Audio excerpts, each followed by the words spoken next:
Now another entity that we can declare within the class is methods. Again I repeat, another entity that we can declare within the class is methods. Methods क्या represent करेगा? It will represent the procedure. Procedure का meaning क्या होता है? Procedure का meaning होता है subroutine and functions. In short, हम क्लास के अंदर सब रूटीन एंड फंक्शंस डिफाइन कर सकते हैं. जैसे आप अपने C++ के प्रोग्राम के अंदर करते थे कि फंक्शन बनाते थे. फंक्शन कैसे पता चलता था? ऑब्वियसली अगर उसकी डेटा टाइप है, राइट, तो उसकी रिटर्न टाइप है. फंक्शन हम किसे कहेंगे कि अगर उसकी रिटर्न टाइप है तो वो फंक्शन होगा, राइट. अगर हमने कोई ऐसी मेथड है कि जहां पे void रिटर्न टाइप यूज की है, इन शॉर्ट वो पर्टिकुलर मेथड कोई भी वैल्यू रिटर्न नहीं करेगा, then obviously it will become the subroutine, right.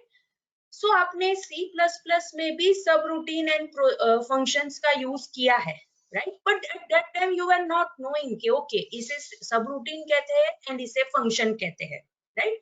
लेकिन जो भी मेथड्स आपने void का यूज करके डिक्लेयर की थी इन C++, those were subroutines. और जहां पे आपने कोई पर्टिकुलर रिटर्न टाइप दी थी, फॉर एग्जांपल इंटीजर है, कैरेक्टर है, फ्लोट है, राइट, वो सब क्या थे? They were functions. मींस आपने वही चीज C++ में भी की है. लाइकवाइज हम यहाँ पे .NET में भी क्लास के अंदर मेथड्स डिफाइन कर सकते हैं. Methods means procedures, and procedures are of two type, that is subroutine and functions, के जो हम क्लास के अंदर डिफाइन कर सकते हैं, राइट. ऑलराइट, सो यहाँ पे आप एग्जांपल देख सकते हो. मैंने एम्प्लॉय क्लास डिक्लेयर किया है, उसके अंदर एक सबरूटीन बनाया है एंड एक फंक्शन बनाया है. Obviously you will come to know because over here हम VB.NET के अंदर हम क्या यूज करते हैं? कीवर्ड्स यूज करते हैं, कि जिसका यूज करके हम डिफाइन कर सके कि ये जो ब्लॉक हमने डिक्लेयर किया है वो क्या है, right.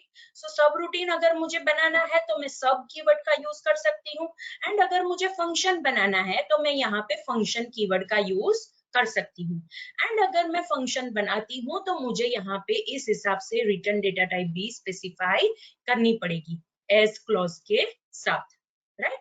So students, this is how कि हम कैसे क्लास के अंदर प्रोसीजर्स बना सकते हैं, दैट इज सब routine and function.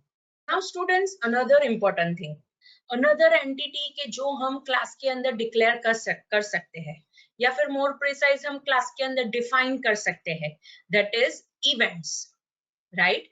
Again I repeat, एक और चीज है कि जो हम .NET के अंदर क्लास के अंदर बना सकते हैं, and they are events, right. Events का यूज करके हम क्या कर सकते हैं?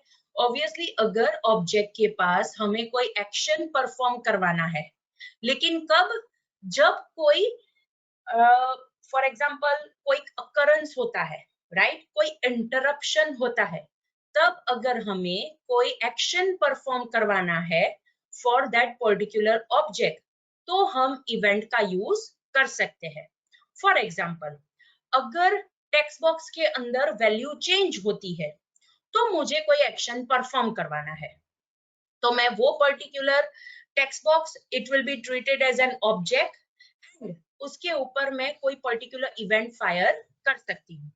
सेकेंड, अगर बटन के ऊपर यूजर क्लिक करता है, so click is the event, because normally form run हो रहा था और उसके अंदर कोई कंट्रोल के ऊपर हमने कोई टास्क परफॉर्म किया है, एंड ऑब्वियसली जो हम टास्क परफॉर्म करेंगे उसके लिए कोई एक्शन एग्जीक्यूट होगी. सो अगर हम बटन के ऊपर क्लिक करते हैं, that click is treated as an event, right. और वो इवेंट हम क्लास के अंदर डिफाइन कर सकते हैं, जैसे अब तक हमने किया है, राइट. यहाँ पे आप देख सकते हो एग्जाम्पल के अंदर मैंने बटन की क्लिक इवेंट लिखी है. इन शॉर्ट, अगर आपको कोई एक्शन परफॉर्म करवानी है on some specific occurrence, right, अगर कोई चीज अकर होती है एंड अकॉर्डिंग टू दैट हमें कोई एक्शन परफॉर्म करवाना है, तो हम उसके रिलेटेड हमारे क्लास के अंदर इवेंट्स बना सकते हैं, right. And here is an example of button click event.